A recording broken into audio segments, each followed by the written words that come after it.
Horror, a lot like every other genre, has existed for a long time. Longer than your grandparents. Longer than me. Longer than your great-grandparents. It has existed since the 18th century. I was going to say 17th century. It started with the novel Castle of Otterano by... Oh my god, I'm going to mispronounce this name horribly. Horace Walpole. I think I said that right. He was an English book writer who wrote many other stories. And this introduced the horror genre to the world. Did it do well? No, it did mediocre, actually. But then, something happened. The idea wasn't forgotten. It blew up like a pipe bomb in 1914. Okay, that was probably a bad joke to make. But anyway, horror, especially in the 19th century, blew up with horror stories and horror movies all across the globe. You thought that moving pictures just existed in the 20th century? Haha, no. Those are just cartoon pictures. Real life pictures or live action pictures might have existed for a long time. You may be wondering, why am I calling them pictures instead of movies? Because that's what they were called back then. So let's go over what makes new horror so bad, along with reviews as proof that horror should stay grounded in reality and have some old elements while retaining new, fresh ideas. Let's begin.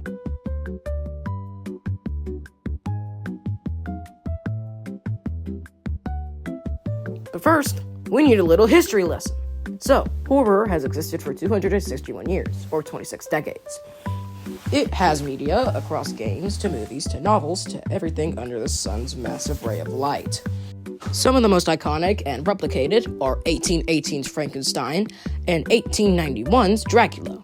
But, back in 1764, the novel Castle of Otterano, made by Horace Walpole, I probably pronounced that worse that time, was released to the public.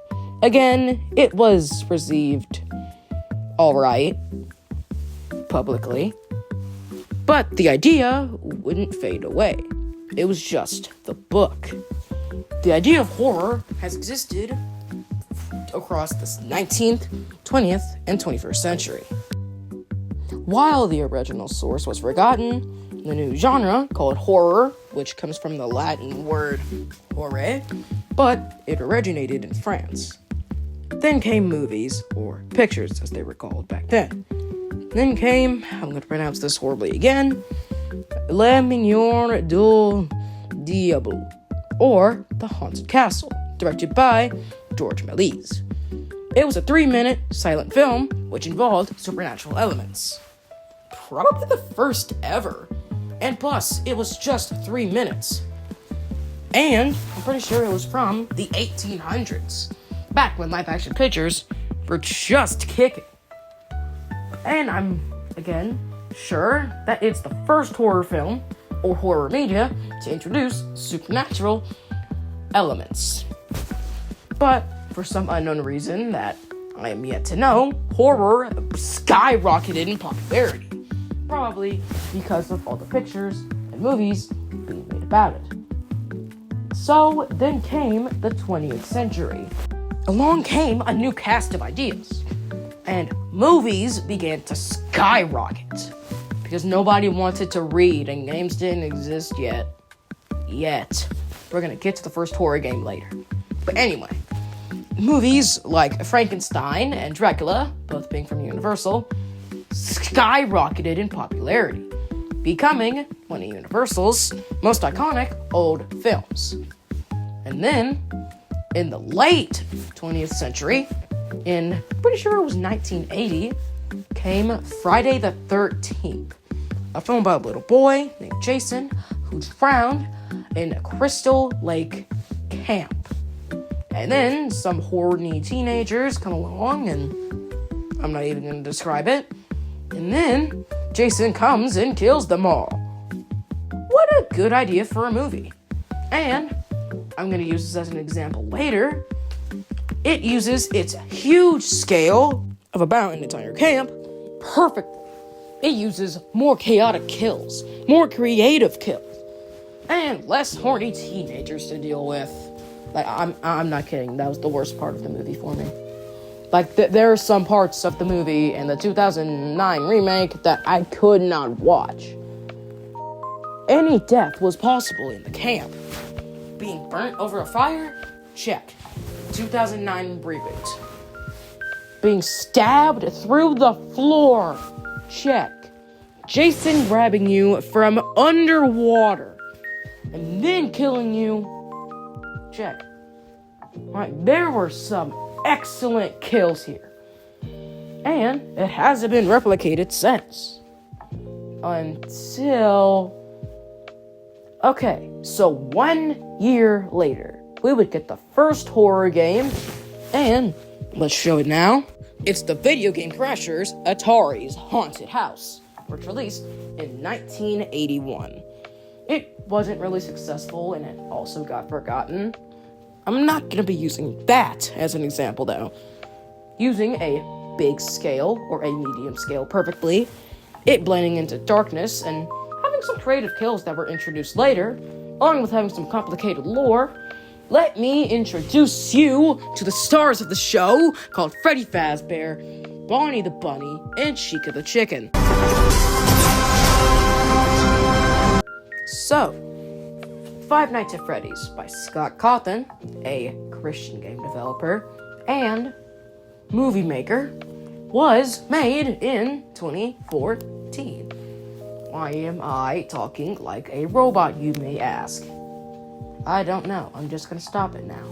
But the story basically is, back in 1985, now that we know the date, at Freddy Fazbear's Pizza, multiple kids were stuffed into costumes around the location of Freddy Fazbear's Pizza.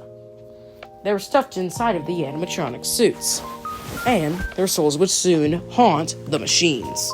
Both literally and figuratively, they would both haunt the restaurant, and they would haunt the animatronics, Legacy, and the actual robots. Why I like this scale so well is that it uses its dark atmosphere, both the movie and the game, perfectly. Same goes for FNAF 3 and 2. We don't have a third movie yet, but just a quick little review for Five Nights at Freddy's 2, the movie. It sucked. Like, it genuinely sucked. Horrible ending, horrible characters, horrible everything. It gets a 2 out of 10 in my book. But anyway, the game actually gets an 8 out of 10 for me. It has a dark atmosphere that was used well. And you only have a mask and a music box that you have to keep your eyes on constantly. And then came Five Nights at Freddy's 3. Arguably the worst of the original trilogy, but still good. Insert Lilo and Stitch clip here. Wait, did that already pass? Fuck. Anyway, so the origin story of this game is that in 2013, Scott Cawthon got bad reviews for his game, Chipper and Son Slumber Company. And then he said, "Oh, you want creepy? I'll give you a Chuck E. Cheese nightmare that gives you nightmares and also gives me nightmares."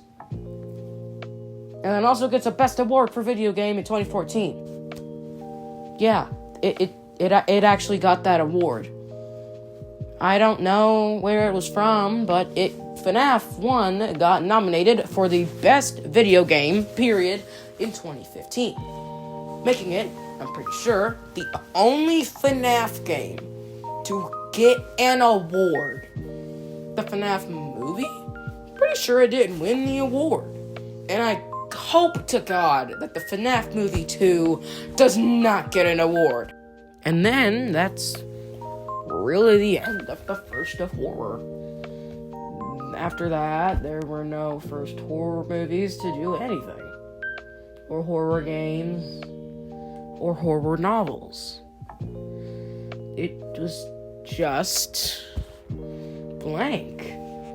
That is until you get to the 21st century. And that's where the idea of the video came from. Specifically, games and movies like Garden of Banban and Megan 2, respectively. Let's start with Garden of Banban. Garden of Banban was very, very poorly received. And on IMDb, it has a star score of 3.8 out of 10. Note, that is lower than the FNAF movie 2, which critics and fans both hate. That is lower than, I'm pretty sure, Pet Sitter Pat, a SpongeBob episode that is considered one of the worst. At least it's not lower than The Powerful Gary. Anyway, back on topic, Megan 2 is also bad, but we need to get into a big part of horror: atmosphere. We really need to talk about atmosphere. And the goat that the game is, let's talk about Five Nights at Freddy's 1. So, the dark atmosphere makes Freddy look threatening, but in some lighting, he can actually look pretty friendly, like in a Celebrate poster in the office.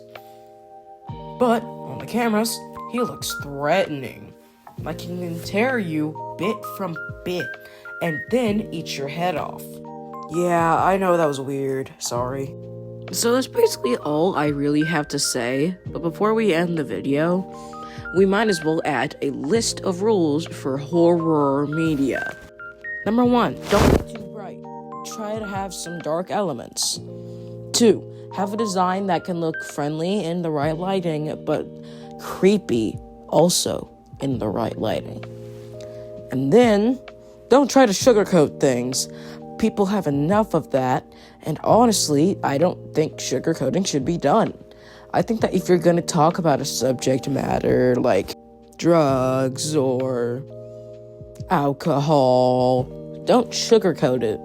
If you're trying to make a kid's horror game, then still follow these rules, because they are extremely important, and if you don't follow them, you may potentially fail as a horror game, and then you're just gonna end up as a regular game.